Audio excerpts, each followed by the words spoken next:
नमस्कार, मी रुशाली यादव सारंग. टॉप 9 घडामोडींचा आढावा घेणार आहोत. मात्र त्याआधी एक मोठी आणि महत्त्वाची बातमी आताच्या घडीची पाहणार आहोत. रवींद्र चव्हाण महाराष्ट्र भाजपचे कार्यकारी अध्यक्ष बनलेले आहेत. महत्त्वाची बातमी आपण पाहताय.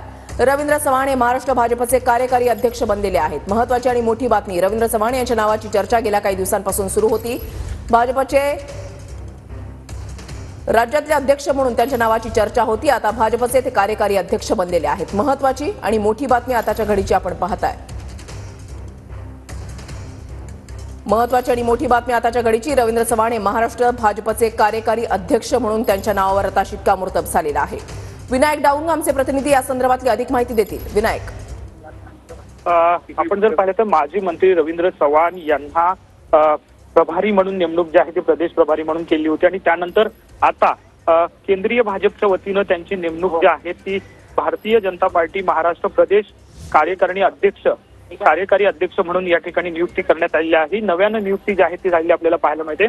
आगामी स्थानिक स्वराज्य संस्थांच्या निवडणुका आहेत आणि या अनुषंगानं ही निवड जी आहे ती झाल्याची बोललं जात आहे. आपण जर पाहिलं तर गेल्या काही वर्षापासून ते पक्षासाठी चांगलं काम करतायत. एक पकड जी आहे ती कोकण आणि पालघर जिल्ह्यामध्ये त्यांनी करून दाखवली होती. निवडणुका ज्या आहेत ते सक्सेस करून दाखवल्या होत्या आणि त्यानंतर आता पक्षानं नवी जबाबदारी जी आहे ते रवींद्र चव्हाण यांच्यावरती दिलेली आपल्याला पाहायला मिळते. साहजिकच आगामी स्थानिक स्वराज्य संस्थांच्या निवडणुका आहेत. या संस्थांच्या निवडणुका असल्यामुळे कार्यकारी अध्यक्ष म्हणून त्यांची नियुक्ती जी आहे ती करण्यात आलेली आहे. कुठेतरी प्रदेशाध्यक्ष म्हणून बावनकुळे हे स्वतः असतील आणि त्यानंतर कार्यकारी अध्यक्ष म्हणून रवींद्र चव्हाण यांच्यावरती ही जबाबदारी जी आहे ती टाकलेली पाहायला मिळते. नक्कीच. धन्यवाद विनायक दिलेल्या सविस्तर माहितीसाठी.